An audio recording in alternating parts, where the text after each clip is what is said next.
Ito guys, oh. Ito, dito to sa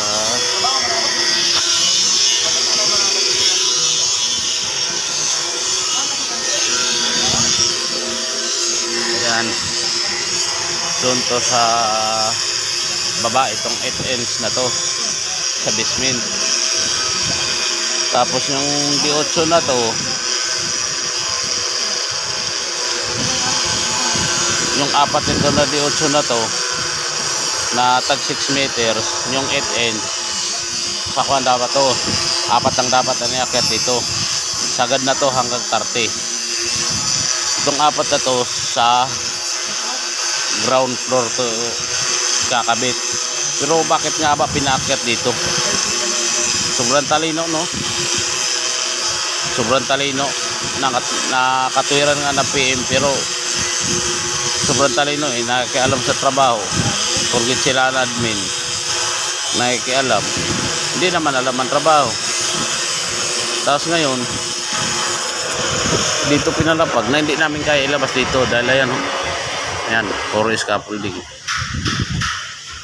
Tapos paano ito maiikot sa hagdanan? Guys, hindi ito maiikot sa hagdanan, no? Ang 8 inch.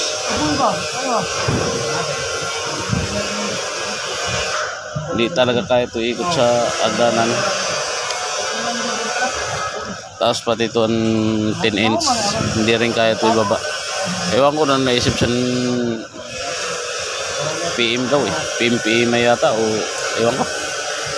Nasabi lang na PM pero hindi nila alam ang trabaho dito. Ayan o. Pangit, tapos ibabalik naman pababa. Doble trabaho, napakabagal sa trabaho. Ang bagal tuloy ngayon ang trabaho dahil na dami na bala. Pagbaba lang sa hagdanan, patay oras na. Ikundod to sa 7th floor pinutol, pakaputol, iakyat yun, floor by floor pa sana. Lahat sana kahapon putol na to lahat eh. Kundon to binaba sa 7th floor doon sana na to, kaso lang ang sabi daw sa PM na magaling dito daw sa active kasi pinabagal daw namin ang trabaho. Kaya dito daw kuan.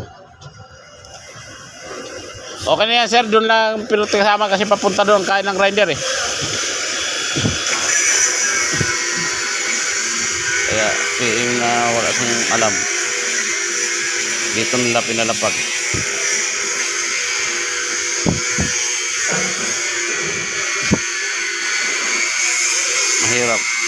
Mahirap talaga. Kung gusto mo magtrabaho na mapamadali, doon ka ilalagay sa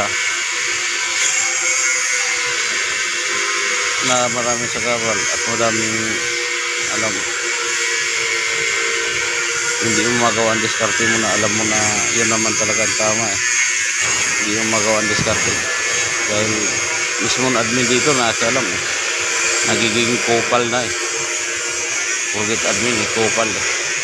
Puro naman palpak ang diskarte eh.